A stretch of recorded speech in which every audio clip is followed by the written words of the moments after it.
birthday, gaganda nila, nagugwapuhan. Wow! Step Brother Armin, kailan ang birthday mo? Next year, anong month? April.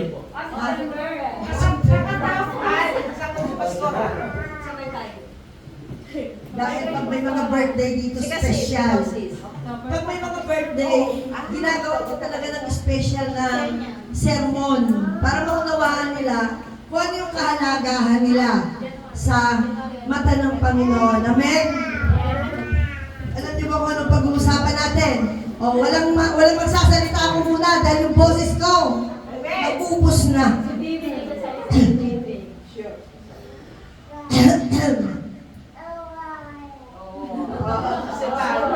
Picture mo na. Okay. Dahil kayo may mga birthday ngayon, alam niyo po ba ang aking isi-share sa inyo? Is about God masterpiece. Naniniwala ba kayo na kayo ang masterpiece ng Panginoon? Ang ganda-ganda lang ating ano, God, you are God masterpiece. Bago po tayo magsimula, tayo muna yung manalangin. Father God, maraming salamat, Ama, sa oras na ito. Truly, Panginoon, napakabuti mo. Salamat, O Diyos, na pinaranas mo sa amin ang presensya mo. Natunay nga, O Diyos, na totoo ang sinabi mo sa iyong salita, 2 or 3 gathered together in your name, you are in the midst of us. Salamat, Lord, dahil naranasan namin at laging nararanasan ang presensya mo, Panginoon. Laging nararanasan namin ang pagsama at paggabay ng banal mong Espiritu, Panginoon. E sa oras na ito, sa inyo namin ibinabalik ang pinakamataas na papuri, pasasalamat, pagdakila at pagsamba. At Lord, sa inyo namin ino-offer, Panginoon, ang mensahe mo ngayong gabi. At ako na mensahero ng iyong salita. Pagpalain mo po ang bawat salitang mahahayag sa pulpitong ito, Panginoon. Anoint mo ang tenga ng bawat makikinig ngayong gabi, Panginoon. Even they are watching on live, Panginoon, O God. Ganon din po, Panginoon, ang pangunawa ng bawat isa, Panginoon, O God. Hallelujah. Ikaw po ang magsalita sa kanila ngayong gabi. Lord, pagpalain mo ang mensahe mo, Panginoon. In Jesus' name, Amen. Okay, bago po tayo magsalita, gusto kong ipaunawa sa inyo. Ano ba yung ibig sabihin ng masterpiece? Sabi niya, God's greatest masterpiece of creation is you. Galing, di ba? Galing ng English. Kinopya ko lang yun, ha? Galing sa akin, no? God's greatest masterpiece of creation is you. Ikaw daw yun. Yung greatest masterpiece. Ano pa? Ang masterpiece daw is workmanship. Ano ibig sabihin ng workmanship? Grabe, workmanship daw. Nililo, hinulma, ginawa. Hallelujah. Ganun palang pagkagawa sa atin. Hindi tayo kagaya ng unggoy na sinasabi nila. Sino naniniwala sa unggoy? Darwin. Si Charles Darwin. Ganda-ganda natin, tapos sasabihin, nagmula tayo sa unggoy, hindi ako agree doon.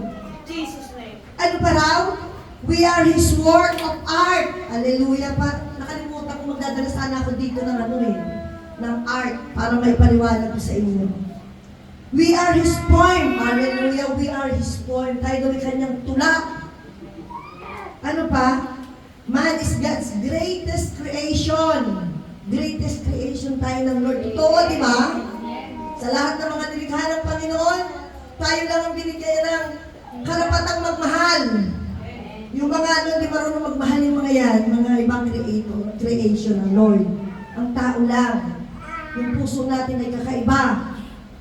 Kaya yung puso natin, yung sinabing, nilikha tayo ng Lord according to His image and likeness yung puso natin. It's like His image and likeness, pero nasira yun dahil sa kasalanan. Ano pa raw? Ito ang pinakamaganda at gusto ko. Man is His crowning achievement. Ang sarap pakinggan, di ba? Tayo daw ay crowning achievement. Hallelujah. Pagkatapos, hindi natin pinapahalagahan ang buhay natin. Ang dami-dami. Alam nyo, nalulungkot ako dahil ang dami-dami nagsusuicide dito sa Israel. Kaya kailangan po natin pagbutihin at matinding intercession ang gawin natin para maagaw natin sila sa kamay ng kaaway. Diba sabi sa Book of Jude na aagawin natin sila sa kamay ng kaaway. Amen? Kaya kapag ka po tayo ay magpe-pray, huwag naman po na lang pamilya natin, sarili natin. Santabi muna natin yan kasi alam na ng Lord ang kailangan natin. Amen. I-level up natin ang prayer natin. Pagpikit pa lang natin ng mata, Lord, sino yung mga tao ipagpe-pray ko? Sino yung nangangailangan ng panalangin? Amen. Kanina po iyak ako nang iyak dahil sabi ng Lord, kneel down, iluhod mo sila. Iluhod mo sila sa panalangin. At binigay ng Lord yung mga pangalan na kailangan mong i-battle sa prayer. Merong may depression. Merong mga gustong magpakamatay dahil pagod na sila sa kanilang mga buhay. Alam nyo, hindi naman itong physical body ang napapagod kaya gusto nila magpakamatay. Yung spiritual. Kasi wala silang connection sa Diyos. Amen? Wala silang connection. Kaya pagod na pagod ang pakiramdam nila. Kaya nag-a-attempt sila magpakamatay. Kaya napakaganda po, man is his crowning achievement. Gusto ko yun na. Ako daw yung achievement, crowning achievement ng Panginoon. Alam niyo po ba na napakahalaga po sa Panginoon ng isang kaluluwa? Costly ang ating kaluluwa. Alam niyo kung bakit? Binili nga tayo ng Diyos ng kanyang banal na dugo. Hindi pera, hindi kayamanan, hindi ano paman. Yung kanyang dugo, kaya nga red. Amen? Yung kanyang dugo na nabuhos doon sa cross, yun ang pinambayad sa atin, exchanging. Kaya pag Pasko, merong exchange gift. Palitan ng regalo, nakapagpalit ang Panginoon sa ating posisyon. Kinuha niya yung lahat ng kasalanan natin. Amen?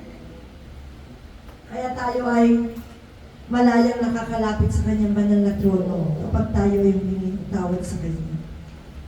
Alam niyo po, gagawin kong example si Michelangelo. Sino nakakakilala kay Michelangelo?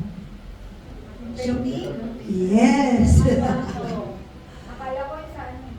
Si Michelangelo po ay nabuhay noong 15-something. At the age of 26, siya po ay tinaguri ang pinakasikat na artist, sculpture, at saka engineer. Hindi na ba tawag doon yung drawing? Ano ba yun? Bukod sa painter, architect. Siya po yung pinakasikat, architect. Alam niyo po yung alam niyo sabi dito, breathtaking masterpiece niya. Meron siyang ginawang masterpiece na breathtaking. Grabe, no? Breathtaking. Ano ibig sabihin ng breathtaking? Makaputol hininga. Grabe, di ba? Makaputol hininga na masterpiece po ang ginawa ni Michelangelo. At ito pong ginawa ni Michelangelo na ito na sculpture ay pinamagatan pong David. Kuya, paki-flash mo nga muna. Yung medyo malaki yata muna. Yung nakatagilid ang aking flash, baka mahiya yung mga lalaki.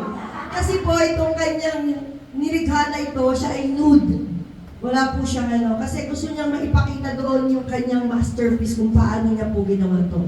Actually, ito pong sculpture na to, dalawa ang gumawa, pero hindi po natapos dahil sa imperfection. 25 years na nabakante siya. Siya po ay gawa sa marble, at 25 years po siya nakatiwangwang hanggang sa ibinigay po kay Michelangelo ang oportunidad para gawin po siya yan. Huwag na yung nakaharap. Kung makikita po natin, ang sabi po dyan, yan daw po yung breathtaking masterpiece ni Angelo at pinakasikat sa lahat ng ginawa niya at the age of 26. Sa matagal na panahon, ginawa po yan, pero nung si Michelangelo na po ang humawak, 2 years lang po niyang tinapos ang masterpiece na ito. Alam niyo kung bakit breathtaking siya? Kasi yung pagkakagawa niya, parang tunay na tao. Makikita niya, di ba, yung likod niya, yan yung doon yung tirador. Tirador yan Yung hawak niya yung bato, di ba, yun ang pinanglaban niya kay Goliath, yung tirador. Kuya, pagkano mo yung kamay niya? Kaya siya tingnan niyo yung pagkakagawa niya, di ba? Yung kanyang Ugat. yung ugat, parang original, parang ugat natin. Parang tunay na tunay. Kahit yung kanyang binte, parang tunay na tunay yung kanyang mga balahibo dun sa binte. Yung pag nakatalikod siya, di ba yung ano natin dito, parang buhay na buhay. Di ba? Tapos yung kanyang mukha, kuha-kuha yung pagkulot ng noo. Ayan o. Di ba? Ito kasi, nilagyan na lang nila ng kulay. Pero ito yung original niya, black and white. Tingnan yung pagkulot ng mukha niya, di ba? Parang tunay na tunay. At wala pang nakagawa niyan sa history kundi si Michelangelo. Grabe yung kanyang masterpiece. Alam niyo kung bakit? Pinagbuhusan niya yan ng lahat. ng affection, di ba? Yung emotion niya, yung love niya, pinuhos na niya lahat dyan sa sculpture na yan. Kaya sinabing breathtaking masterpiece. At ganyan po ang ating Panginoon. Mas higit pa dyan ang ginawa ng Panginoon. Yan ay tao lang. Siguro si Michelangelo ay hindi na natutulog nung time na yun na ginawa itong sculpture na ito. Amen? Di ba ang sabi sa Bible? God never sleep nor slumber. Si Michelangelo ay nagpapahinga, kumakain. At siguro ay natutulog siya ng pakunti-kunti, pero ang ating Panginoon never. He never sleep nor slumber. Amen? Balik po tayo dun sa kuya. Pakibalik nga tayo dun sa ating Bible reading. Napakaganda po ng ating Bible reading. Sabi niya po rito, napakaganda ng sinasabi sa Psalms 139 verse 13 and 16. Sige, sabay-sabay tayo.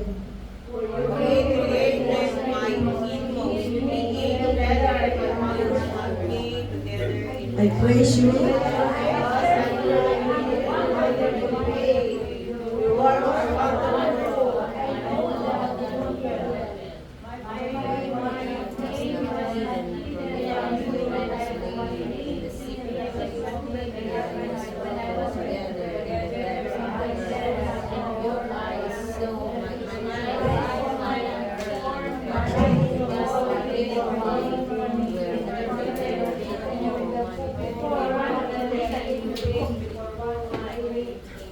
Diba, grabe yung pagkakalikha ng Diyos sa tao.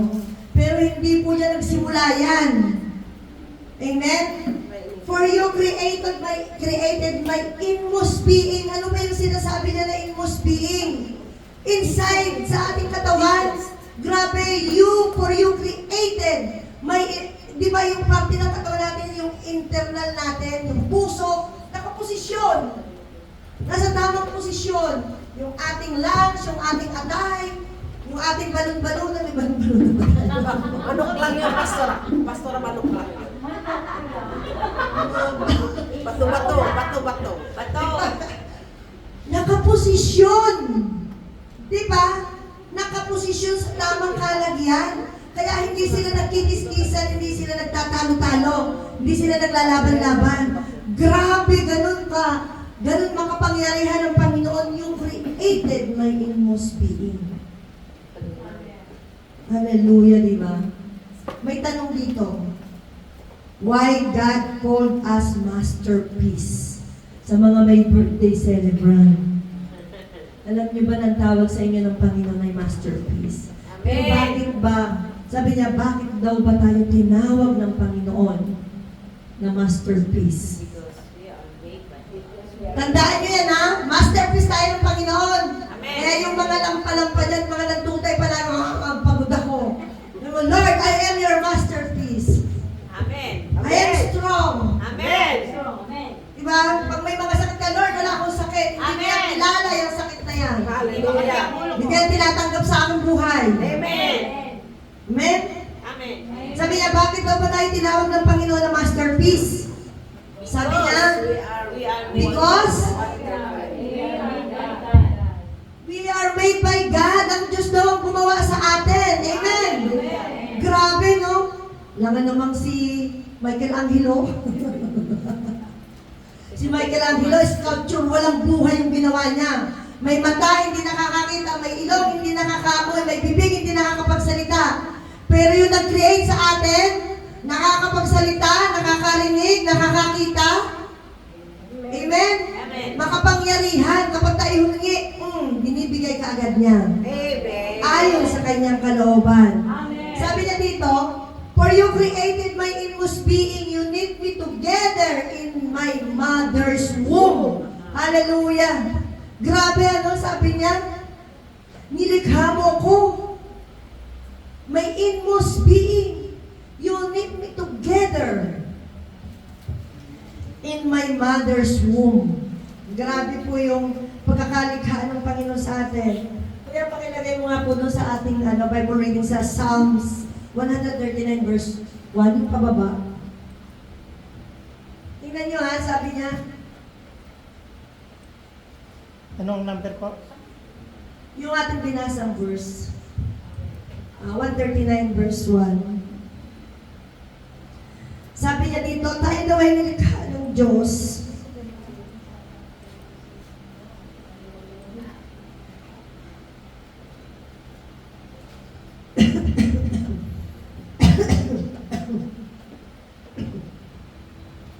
Grabe ano, sabi po sa Tagalog, ang anumang aking sangkap, ikaw o Diyos ang lumikha.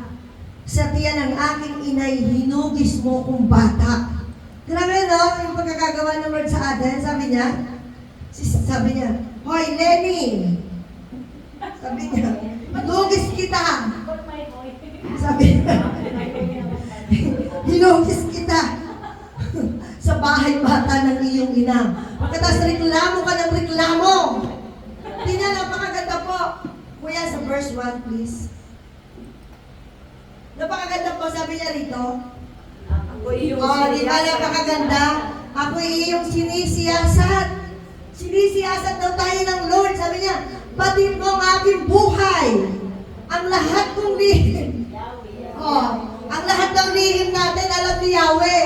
Wala tayong may tatago sa kanila, sa Kanya. Kahit pa tayo magtago, hindi mo alam na lalaki ako.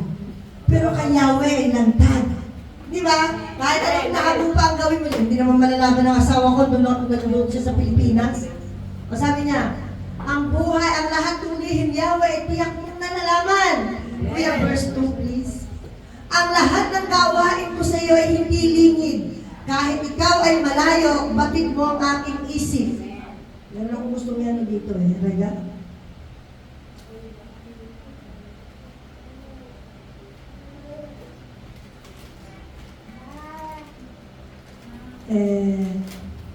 Sunod.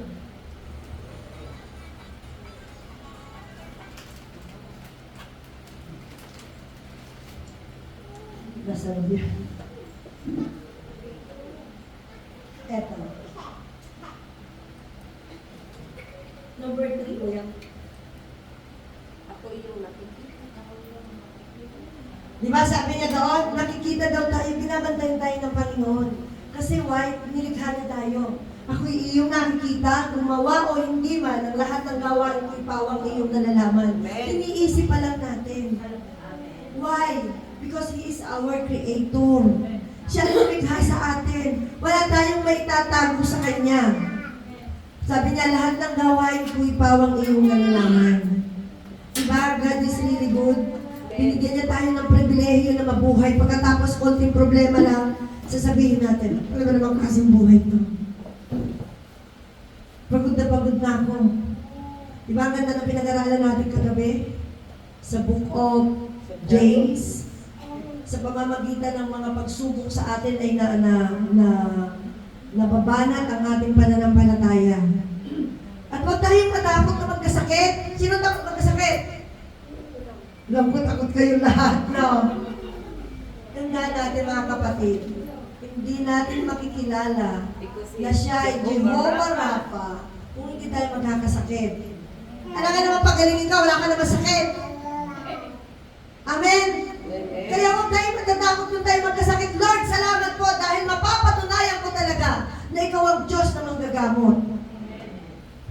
Alam niyo po na naiiyak ako kasi sabi ko, Lord, simula nang pinakilala kita na you are Jehovah Rapha, maraming tumatawag sa akin na mayroong mga may sakit.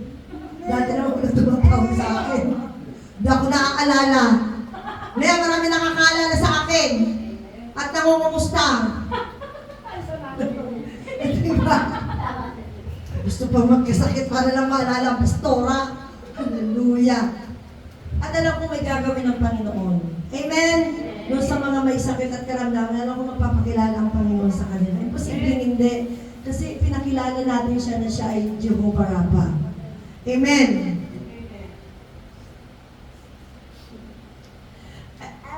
Number 2, sabi niya, Kuya, pakiyano nga.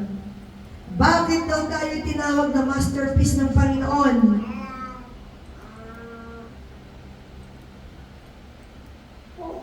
Sabi niya, why God called us masterpiece? Because, number 2, Kuya, please.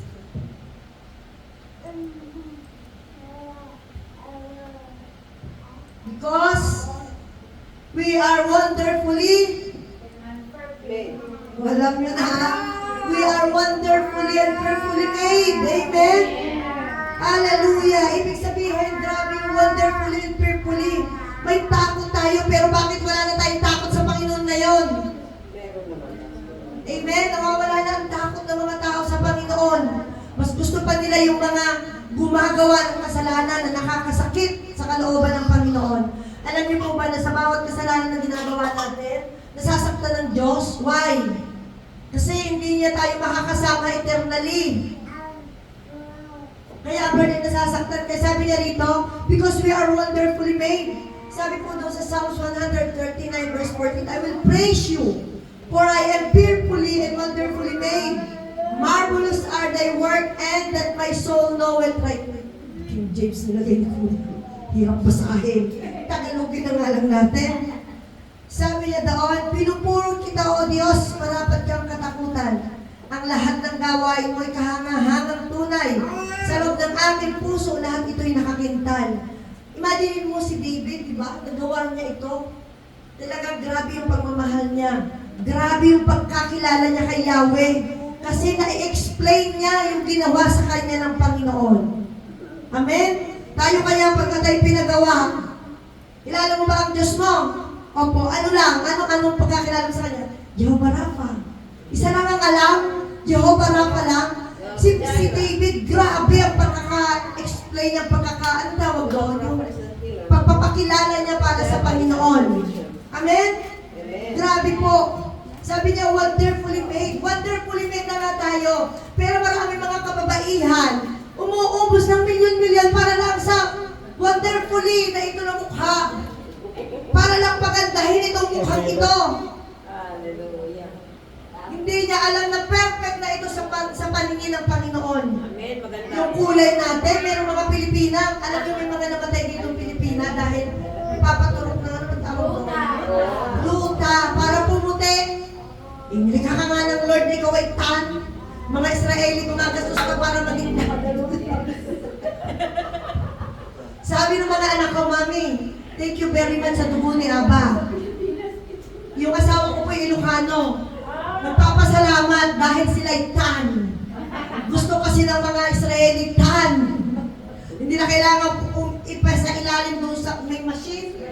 Di ba? Para ikaw ay magkulay itim. Brown. Sabi po dito, amount of people spend to change the way they look. American spend $9.4 billion on cosmetic surgery. Grabe, imagine mo, nag-i-spend sila. Nakakaupo sila ng 9.4 billion para lamang sa surgery. Kung mapapansin po natin kung nanonood kayo sa YouTube, napakarami mga artista ang na-deform ang kanilang mga mukha nang dahil sa surgery. Tapos meron pong isang, kilala yun eh. Alam niyo ba na nagpamukha siya ng mukha siya ng hayop? Palagay siya ng ano, yung parang, di ba, punong-puno ng tattoo yung mukha niya, tapos merong mga, yung ba yung mga bilog-bilog, ano tawag doon? Piercing. Ang doon, yung maliit na bilog na parang, Bulitas. nilalagay dito sa mukha. Mukha silang demonyo, gusto-gusto nila yon. Kasi alam niyo kung bakit? Hindi nila kilala ang Panginoon. Yung espiritu nila, hindi nila alam kung ano gagawin. Yun ang nag-uutos sa kanila. Di ba? Kaya yung itsura nila, kung ano na lang ang makita, yun na lang ang gagawin. Imagine mo yung 9.4 billion. At napakarami ang yumaman ng dahil sa mga pampaganda. Amen? Kaya yung mga naggugluta dyan, mag-ingat kayo.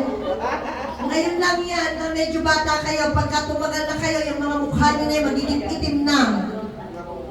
Yung mga nagkukuskus ng gaya sa mukha. Alam nyo, pag nasa inyong presence ng Lord, maganda kayo. Sabi ng isang preacher, yung lahat daw tumatayo dito sa pulpito magaganda. Tumayo na kayo dito! Para hindi nyo kailangan ng pampaganda. Hallelujah! May mga nagpapaturok-turok pa para yung uso ay maging Angelina Jolie daw. Mase. Tapos yung mga nagpapaturok. Ako nga, yung may aibag, meron nagpapaturok para magka-aibag. May mga tao, hindi maintindihan ko ano gagawin sa sarili, di ba? Ang ganda-ganda ng kulay, magpatusok ng gluta. Tapos merong, alam niyo nung umuwi ako noong 2013, ay 2023, halos isang maleta may nagpadala sa akin ng mga gamot-gamot. Buti hindi mahigpit. Baka mamaya mahuli. Sabi ko sa susunod din ako talaga tatanggap. Ang dami ng gamot na nakalagay doon, gluta. Ano ba ito? Ang ganda-ganda natin ay magugluta tayo. Tama na yung konting make-up. Sabala lang ako sa May isa pa dito. Pagbibigyan mo pa ako eh. Okay, sabi niya, non-surgical procedures such as Botox. Sabi niya in 2013, American spent 8 billion on cosmetic in 2005. Grabe, no? Inuubos na pera ng mga tao. Sino nagugluta dyan? wala po. Sino nagpapahit ng mga kung ano sa mukha? I-prepare niyo yung mukha niyo dahil ilang taon lang, mangingitim na yan. Sino yung nakakita sa Facebook na mukha siyang dahil sa dami na ipinupuna sa mukha, nangitim yung mukha niya. Kaya natin natural kasi ang glory ni Lord ang magpapaganda sa atin. Amen. Kahit anong pangit natin, ang tingin ng mga tao sa atin ay maganda dahil yung glory ni Lord ang daladala natin.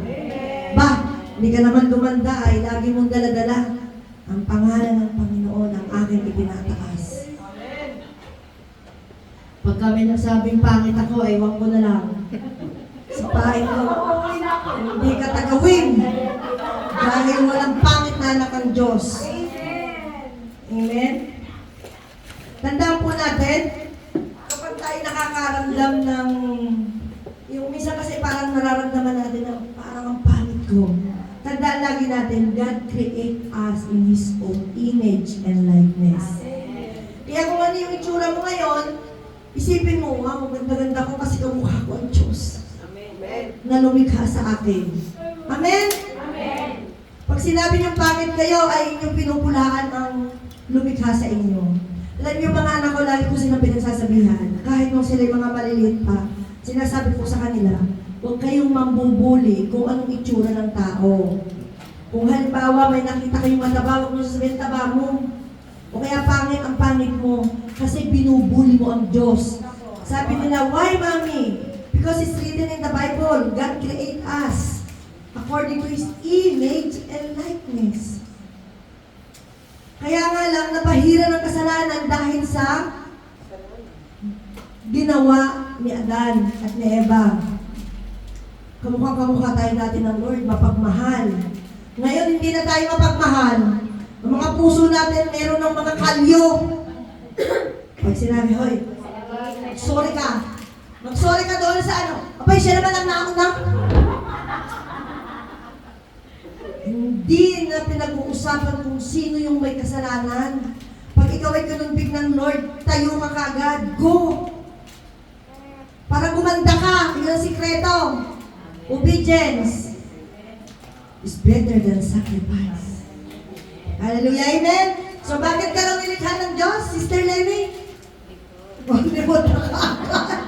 Because I am made by God. Lord, tawa example dahil doon lang sila na sa example. Because you are made by God, ang Diyos daw ang gumawa sa atin. Lagi nating alalahanin yun. Huwag natin kakalimutan.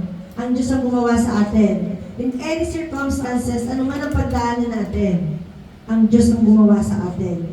Pangalawa, ano daw? Because we are... Dagdag na natin kasi tinamad na akong dagdag. Fearfully. Fearfully made. Amen. Diba? Magkaroon tayo ng banal na pagkatakot sa Diyos. Fear. Wala na tayong, pagka tayo gumagawa ng kasalanan, ibig sabihin wala na tayong takot sa Diyos.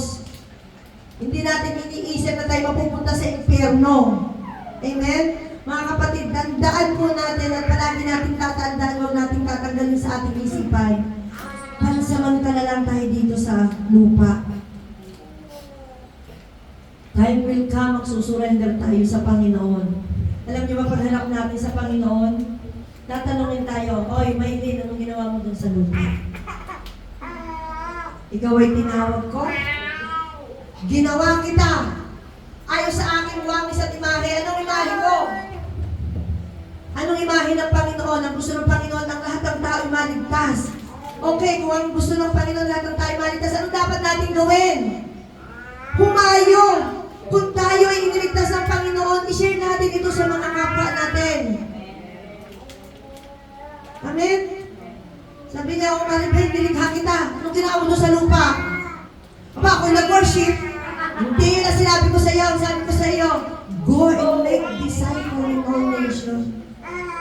That is the master plan of God. Yan yung pinaka-master plan ng Panginoon sa lahat ng tao, hindi lamang sa apat na may birthday.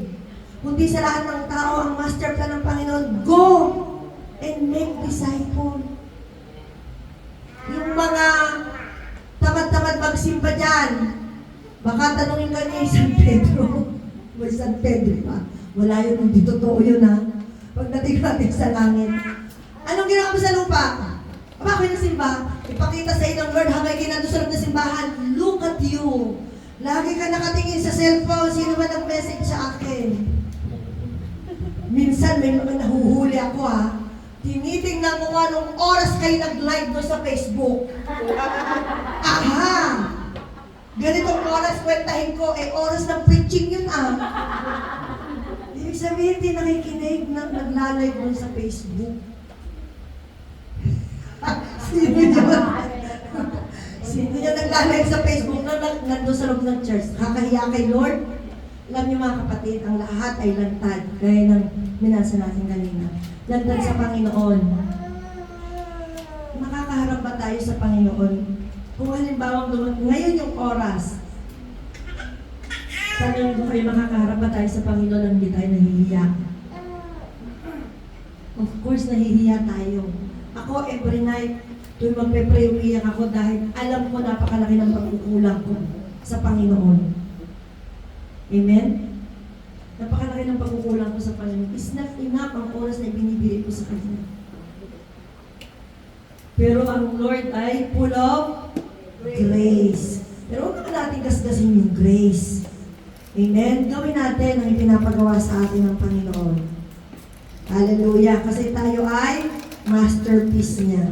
Gusto ng Panginoon, kung tayo ay masterpiece niya, tayo ay susunod sa Kanya. Amen. Ipagamit po natin itong pinahiram na buhay ng Panginoon. Ipagamit natin sa Kanya. Huwag natin ipagamit sa kaaway. Amen?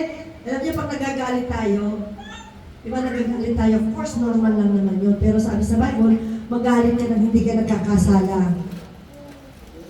Huwag natin hayaan na tayo magkasala dahil sa galit natin. Alam niyo ba, pag tayo galit, wala tayong inisip kundi yung galit natin. Hindi natin napapansin na ginagawa na natin siyang Diyos-Diyosan. Di ba? Buong maghapon sa kita ng ulo ko, Pastora, bakit? Kasi galit ako sa asawa ko, nainis ako sa kanya. Maghapon na yung asawa ng asawang iniisip. Nainis ako sa kanya. Pag ikaw ay may problema sa asawa mo, bigyan mo sa Lord. Lord, I surrender him to you. I surrender him to you. Bahala ka na po sa kanya at bahala ka na rin po sa akin. Ako'y maglilingkod sa inyo. Lord, prepare me Kasi sa Friday, mag-worship kami, gusto ko manilis ang aking puso. Amen? Bigyan natin sa Lord yung mga problema natin na yan. Hindi natin kayang i-shoulder mga problema natin. Inaalab ng Panginoon ang mga problema natin sa buhay. Tinitingnan niya kung ano ba gagawin natin. Isusuko natin sa Kanya o babalikatin natin? Susuko. Isusuko sa Kanya kasi sa Kanya yun eh. Siya yung ating creator. Inalaw niya yun, kaya ang Lord ang gumawa ng kaparaanan. Basta tayo, ginagawa natin kung ano ang nararapat. May nakita ko may nag-post sa Facebook, nag-comment ako dun eh. Ay, sabi niya, ang hirap ng buhay, pasan ko ang daigdig. Nag-comment ako, natural mahirapan ka, pasanin mo naman ba ang daigdig? Sino nagsabi sa'yo, pasanin mo ang daigdig? Sabi ko sa kanya. Di ba? Pasanin mo yung daigdig, ang laki-laki. Sabi sa Bible, ang earth ay footstool ng Panginoon. Pagkatapos, bubuhatin mo, ano ka? Si Jesus? Huwag natin sabihin na pasan ko ang daigdig. Amen? Next, ano daw? Ano susunod? Ang ganda nito. Because, hallelujah, nino-nurture daw tayo ng Panginoon at pinoprotektahan tayo ng Panginoon. Ano ibig sabihin ng nurture? Inaalagaan. Diba? At pinoproteksyonan. When my bones were being formed carefully put together in my mother's womb, when I was growing there in secret, you know that I was there. Imagine mo yung pag-iingat ng Panginoon. Ang mga bata hindi kumakain sa loob ng tiyan, pero bakit nabubuhay? Alam niyo po yung bata, kapag nasa loob ng tiyan, may balot pa siyang plastic. Bakit kayo nabubuhay yun, no? Kasi sabi dito, when my bones were being formed, sabi niya,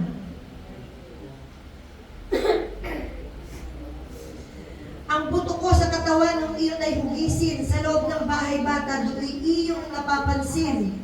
Lumalaki ako roong sa iyo'y di nanilihim. Nakabantay ang Panginoon. Binabantayan tayo habang nandun tayo sa loob ng sinapupunan ng ating ina. Alam niyo, ang bata, pag buntis tayo, puno ng tubig ang loob ng tiyan natin, kaya malaki. Pero ang bata, maliit lang siya. Pag inilabas na siya at nahanginan, saka pa lamang siya lumalaki. At ang mga buntis kahit mabuntol-buntol yung tiyan nila, hindi naaapektuhan ng bata. Kasi merong proteksyon sa loob ng nanay. Tapos ngayon na lumaki ka na, ngayon ang pinapakilala ng Panginoon sa iyo, ang kanyang sarili, ayaw mong kilalanin, ayaw mong tanggapin. Sarili mo pa rin ang nasusunod, hindi ang Panginoon. Inalagaan ka nga niya nung ikaw ay nasa loob ng sisin na pupunan ng iyong ina. Hindi ka marunong kumain. Hindi ka marunong uminom, pero bakit ka nabuhay for 9 months? Amen? Madinin mo yung mata mo nandito, perfect. Yung ilong mo nandito. Yung bibig mo nandito, perfecto. Hindi napunta dito yung ilong. Di ba? Hindi napunta dito yung bibig. Perfect ang pagkakahubog sa atin ng Panginoon. Diba? Mapapansin mo, di ba merong mapapansin tayo na bakit yung ibang mga ipinapanganak ay gano'n ang itsura nila? Kasi iba ang Diyos nila, especially sa India, sa mga Nepal. Di ba? Kasi iba ang kanilang pinananampalatayanan. Kaya, sino nakakita dyan na may pinanganak doon sa yung ang daming kamay? Di ba? Di ba si Jacob, ang tawag sa kanya supplanter. Di ba ilang taon siya nag-serve para lang makuha niya kanyang minamahal? Kaya natin yun? Mag-serve ng 21 years. 21 years. Brother Arvin, Brother Rudy, para lang makuha mo yung asawa mo ngayon.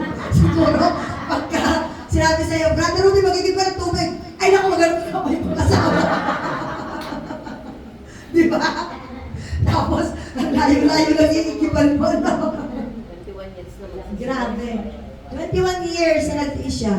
Ngayon, dahil supplanter siya, matalino siya, full of wisdom. Ang ginawa ni Jacob, sabi ni Laban, lahat ng may patik-patik sa iyo, lahat ng malinis sa akin, Ang ginawa ni Jacob, kumuha siya ng sanga na may mga batik-batik. So, tuwing umaga, bago magising yung mga alaga niya, nilalagay niya ng batik-batik na kahoy doon sa inuman. So, araw-araw, pagising ng mga bago pag umiinom, doon sila nakatingin. Sabi ni Laban, masyado ka madali ko, bakit ang daming batik-batik na ng iyong alaga? Kasi matalino si Jacob.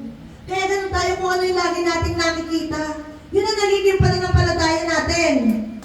Wala tayong naririnig tungkol sa Panginoon, hindi natin siya kilala. Hindi tayo nagbabasa ng Bible, hindi natin siya kilala. Amen? Maging kagaya tayo ni David, ni Jacob. Every morning, lagay mo yung Bible mo doon, alam nyo sa amin. Pagpuhin na no sister mo din. Munta kayo sa loob ng banyo, nilagyan ko ng mga Bible verse. Para habang nakaupo sila daw sa may binabasa sila. Bawal magdala ng cellphone sa CR. Kasi tagal-tagal nila sa loob ng CR. Naglalaro ng cellphone. Eh pag nakaupo sila lahat doon, nakaganyan sila. Napabasa nila yung nasa pintuan, di ba? Nilagyan ko ng maraming mga Bible verse doon.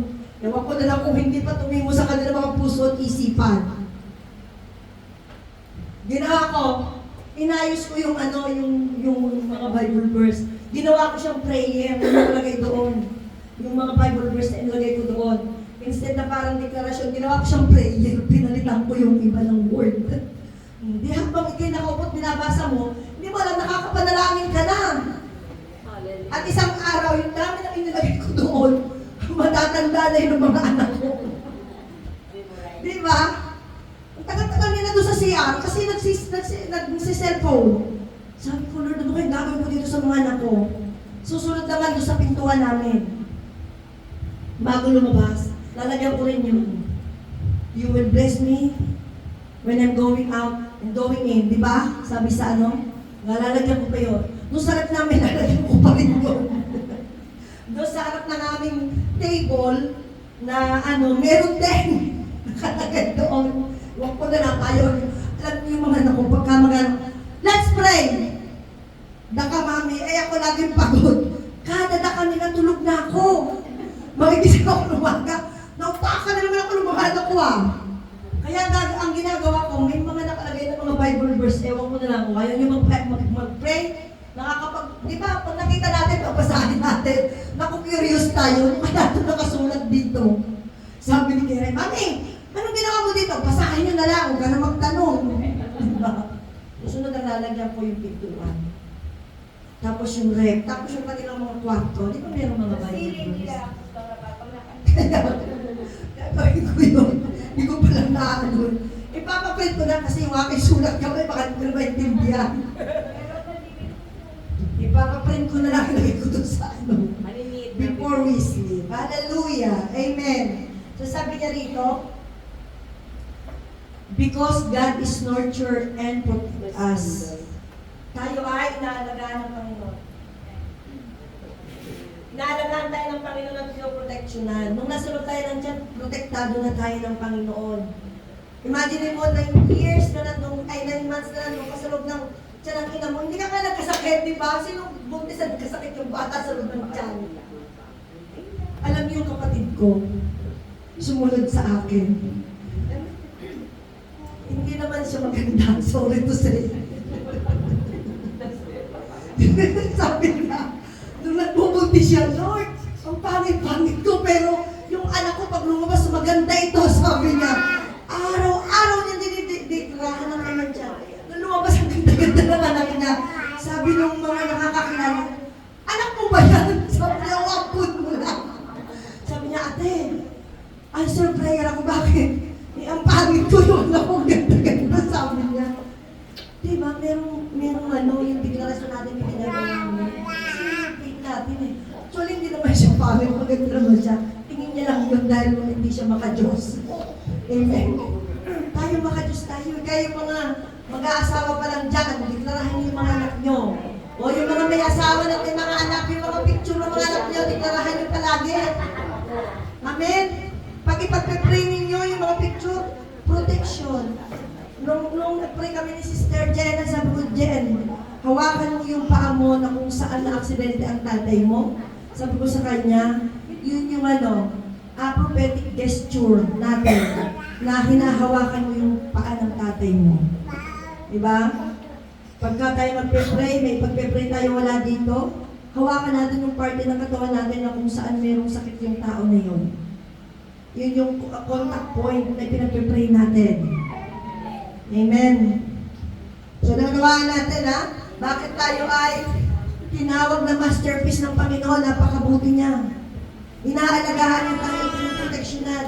Kung nagawa niya, alagaan tayo nung nasa loob ng tiyan ng ating ina at naproteksyonan, how much more na ngayon na malalaki na tayo. Marunong na tayo manalangin. Marunong na tayo magbasa ng Bible. Marunong na tayo humingi. Yung mga bata na hindi humihingi, binibigay ng Lord eh. Tayo pa kaya na marunong na tayong humingi. Amen? Marunong na tayong manalangin ang hindi dinggin ng Panginoon. Alam niyo ba, pag nakikita kayo ng Panginoon, ang Lord tuwang-tuwa. Lalo na kapag nagagawa natin ang kanyang kalooban. Tuwang-tuwa ang Lord. Alam niyo kung bakit tayo dumadanas ng mga pagsubok sa buhay? Ipinagmamalaki tayo ng Panginoon. Sabi niya, "Uy, ito si Cheche. Uy, Satanas! Ito si Cheche, nakikita mo? Kaya nito mapagtagumpayan ang mga tukso sa buhay. Pinagmamalaki ko siya at tinataya ko ang pangalan ko sa kanya." Di ba napakasarap pakinggan? Na tinataya ng Panginoon yung pangalan niya dahil pinagmamalaki ka ng Panginoon. Amen? Di ba si Hope? O sige, subukin mo siya. Huwag mo lang kukuhanin ang kanyang buhay. Napahiya si Satanas, di ba? Ganon din tayo, pinagmamalaki tayo ng Panginoon. Nakatingin siya sa atin. Pag tayo nagbabasa ng Bible, tayo nagbabasa ng Bible, makikilala niya na. May pagkatago niya ng pangalan ko. Dala-dala niya yung pangalan ko. Amen? Pagka tayo ay inuutusan ng Panginoon na tayo sumusunod, tuwang-tuwa siya pagkapalas. Wow, ang anak ko masunurin. Hindi siya prodigal son. Mga prodigal son ba tayo? Hindi nasasayang ang ginagawa natin sa Panginoon. Nakikita niya lahat ng ating mga ginagawa. Amen? At ang lahat ng yun ay nakasulat, nakatala. Last but not the least, sabi niya, because God is watching us. Yun ang pinakamatindi. Wow! Pinanonood pala tayo ng Panginoon. Amen? Ano sabi niya? Naniwala na kayo ng Diyos ay nanonood sa atin? Your eyes saw my unformed substance. Sabi niya, in your book were written, every one of them, the days that were formed for me, when as yet there was none of them. Grabe, nakasulat daw sa libro ng Panginoon, the days, sabi niya, were written. Sabi doon, nakasulat. Ba, ginagawa niya, May si Maribel, napatanggap ang kanyang mga amo. Hallelujah! Check. Di ba? Sabi, Sister Yumi, nagalit yung asawa. Nagalit yung asawa niya. Kasi puro mula naman sa bibig niya, X. Pero, matatanggal ang X. Pag nag-repent tayo, Lord, forgive me. Gamitin mo ako sa asawa ko. Hallelujah. Lord, makita ng asawa ko na ako'y born again. Na ako'y pinago, Lord. Titigilan ko ng pagbubunga nga. Di ba? Minsan nagagalit ang mga asawa natin. Di ba, Brother Arwin? Pagka magbubunga ng babae, ayaw natin. Sabi ni Solomon, mabuti pa tumira na lang ako sa bubunga ng bahay. Kesa makasama ang asawang madaldal. Ang mga kababaihan. Zip your mouth. Kunting pag-isipan mo na natin yung lalabas sa bibig natin. Imagine mo, gugustuhin pa ng mga kalalakihan doon sa atep, doon sa bubunga ng bahay tumira. Noon, dito kasi sa Israel noon, ang mga bahay ay hindi ganyan ang bubungan. Flat siya na ganyan. Yung tagong, parang may peset siya. Flat, di ba? Makikita natin. Ngayon kasi mga mga high-tech na, meron ka na makikita mga ng yes, ng hot, di ba? hot water, hindi na pwedeng tirahan. Noon kung pwede. Kaya sabi niya, no, mas mabuti pa raw tumira sa bubungan ng bahay kaysa makasama ang asawang madaldal. Asawang Armalay. Alam na kagad ng mga kababaihan madaldal. Di ba? Siguro si Brother Arwin, mukhang mabait si Brother Arwin. Siguro pag ito, di binubunga nga ang asawa, close the door. Di ba? Natatandaan ko nun yung asawa ko pag binubungangaan ko. Lalayas na lang, sabi niya sa akin, tawagan mo ako pagkatapos ka na magbunganga. Pagkatawagan. Pagtapos na lang ako magbunganga, tatawagan ko siya. Hanggat hindi natatanggal ang galit natin. Hindi natin sila tatantanan. Amen. So kaya para hindi magalit yung mga asawa natin, yung mga may asawa dyan, kontrolin natin yung bibig natin. Amen. Tayo natin, yun ay nanggagaling sa puso natin. Yung sa mga may asawa, pag-usapan kung ano ang mga problema. Hindi yung tatat natin ang mga asawa natin, iiwanan talaga tayo. Alam nyo, nakakalungkot sa Pilipinas, ang marriage contract ay contract na talaga. Hindi marriage license. Kontrata na. Pinakamatagal ng 3 taon magsasama. Lalo na ang mga artista nakakalungkot pagka makikita ko sa Facebook, o si ganito, ilang taon lang, hiwalay na sila. Lord, ano ba to? Hindi nila alam ang kanilang ginagawa. Ginagawa na ng laro. Eh yun ay sanctified sa Panginoon, holy. Diba? Ang Lord ang may likha ng kasal, ng pamilya. Pagkatapos ay binabaliwala ng mag-asawa. Alam niyo po, nung hindi pa ako born again nang ako ay mag-asawa, pero ang unang-unang ibinigay sa akin ng Panginoon ay 1 Corinthians 13 ba yun? About sa love. Diba nakalagay doon? Ang pagmamahal ay hindi mapanibughuin. May mga babaeng si Rosa dyan. May nagpost sa Facebook, nag-comment na ako. Sabi, ang mga mapagmahal daw na asawa yung mga si Rosa. Mapito, sabi ko, hindi totoo yan dahil nakalagay sa Bible, ang pagmamahal ay hindi daw mapanibughuin. Ang pagmamahal daw ay mapagbigay, mapangunawa. Amen? Kung ang mga asawa natin lalaki lumilihis ng landas, Lord, lumilihis ng landas, pauwiin mo po siya, ituwid mo po yung kanyang daan, yung kanyang lakad. At kung matigas ang ulo ng asawa ninyo, Lord, ang bahalang pumastigo sa kanya. Amen? So kaya sabi niya, because God is watching us, nakatingin sa atin ang Panginoon. Alam niyo po mga kapatid, Kuya, pakiplas mo nga yung Ephesians, dito na po ako magtatapos. Sabi niya sa Ephesians 2 verse 10, imagine mo ito mga kapatid, wala pa sa plano ng inyong mga magulang na kayo'y mabuo, pero nasa isipan na tayo ng Panginoon. Amen? Nasa isipan na tayo ng Panginoon. Hindi ba man tayo nabubuo? Sabi niya sa Ephesians 2 verse 10, kaya tayo ay tinawag na masterpiece ng Panginoon.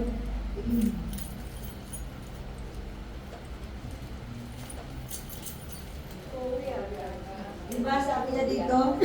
For we are God's masterpiece. He has created us anew in Christ Jesus so we can do the good things He planned for us.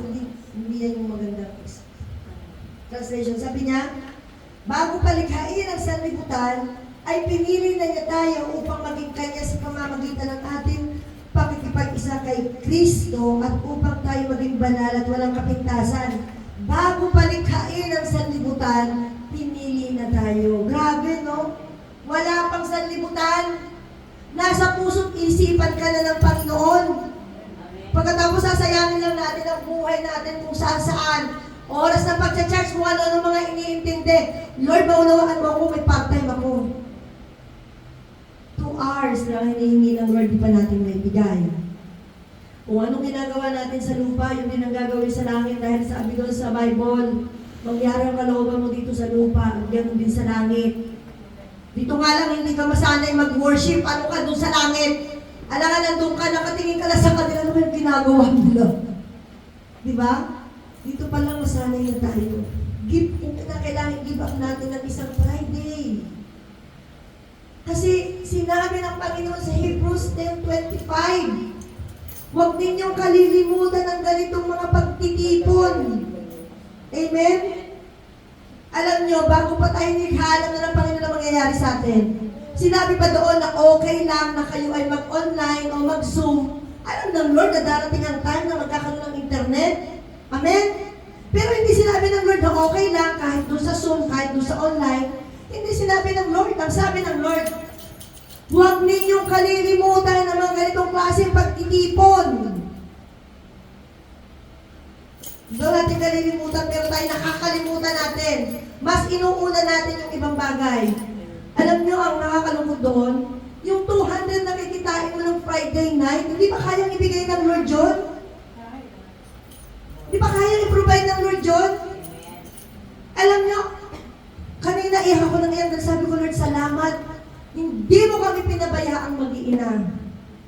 Nung namatay pa ang asawa ko, ang liliit pa ng mga anak ko eh. Pero pinrovide ng Lord ang lahat ng aming pangangailangan. Imagine mo yung 4, isa doon sa Pilipinas, 3 dito. Pero hindi po kami pinabayaan ng Panginoon. Hindi ko hinahayaan na ang oras ko sa Panginoon ay makuha ng trabaho. Friday, hindi ako nagtatrabaho. Malaki pang kikitain ko pag Friday. Pero hindi, binibigay ko yun sa Lord. Kung tayo ay naniniwala, sabi nga doon, di ba? Ang Panginoon ay nakatingin sa atin.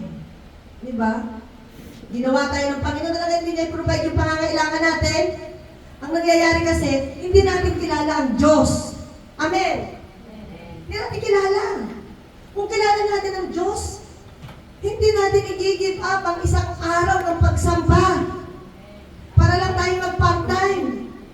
Sayang. No. Kaya kang pagpalain ng Panginoon. Kaya i-provide ng Lord ang lahat ng pangangailangan mo. He is a big God. Hindi naman siya maliit lang eh. Hindi siya tao. Kaya niyang ibigay ang lahat ng pangangailangan natin. Kahit yung mga wants natin, hindi lang needs ang kaya niyang ibigay. Yung mga wants natin, kaya niyang ibigay. Amen? Pag sumunod tayo sa Panginoon, really, mayroong pagpapala. Pag tayo ay dumating na doon sa langit, isa-isa tayong tatanungin ng Lord, yung Friday. Friday na nga lang. Hindi mo ba may give up? Hindi ba kita kayo pagpalain? Hindi mo ba ako kilala? Sino ako? Pag hindi talaga natin kilala ang Diyos, hindi natin kayang panampalatayanan ang kanyang kapangyarihan na maaaring magawa sa ating buhay. Lagi natin tatandaan, sabi niya, pinili niya tayo bago palalangin ang sanlibutan na ito. Amen? Lagi po natin tatandaan yun, Lord, pinili mo na ako. Kaya mong i-provide ang lahat ng pangangailangan ko. Lord, tulungan mo ako na hindi ko i-give up ang araw ng pagsamba. Friday, Saturday, maghapon pa rin nagtatrabaho. Respect Shabbat. Hindi lamang para sa ating mga kapatid, para sa ating physical body, para sa ating mind. Amen? Tingnan nyo, pagka kayo pagod, kung ano-ano ang nasasabi ninyo na hindi maganda, dahil naiinis kayo, dahil meron kayo narinig na mga salitang hindi kaaya-aya. Pero kapag tayo ay pahingado, kahit paano marinig mo, tatawanan mo na lang siya. Amen? Napakahaba ng pasensya mo. Kaya sabi doon, nilikha tayo ng Panginoon ayon sa kanyang image. Dapat ganun din kahaba ang Lord. Grabe ang pagpapasensya sa atin. Ganun din tayo. Grabe ang pagmamahal ng Diyos sa bawat isa sa atin. Ganun din tayo, mahalin natin ang bawat isa. Kapag pinupulaan natin ang kapwa natin, pinupulaan natin ang Creator natin. Amen? Makita po sa ating buhay ang kapangyarihan ng Panginoon, ang glory ng Panginoon. Amen? So meron po ba tayong natutunan ngayong gabi? Amen. Puro kayo amen pag nagtanong ko. Sabi ko, mapasok pa sa isip ng mga ito, kaya kayo nagtanong. Hindi na naman makakala. Yung mga music dyan ha, kasi nung huling magtuturo, Brother Rudy. Ako. ikaw ang last? This is Brother Espa. Kailan ang tapos? After it, may sister Jane na din siya. Tapos, Tatlo ba? Tatanungin ko kayong isa-isa. Kaya maganda kayo, meron kayong Hawak exam. na pastora yung book. Nasa akin yung libro pinag-akalan nyo. Tatanungin ko kayong isa-isa. Hawak mo. Pinaparaan ako na para mag-aral kayo. Kakalungkot naman, turo kayo ng turo, hindi nyo naiintindihan. Amen? Para ma-i-apply natin yung mga pinag-aaralan ninyo sa ating buhay. Hindi naman para sa akin yun eh, para pagtayo nyo dito.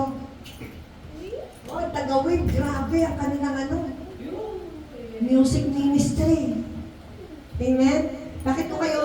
Bakit ko po binigyan kayo ng mga pag-aaralan? Gusto ko yung mga binigay sa inyo ng mga topic, pag-aralan yung mabuti at i-apply natin sa ating buhay. Amen?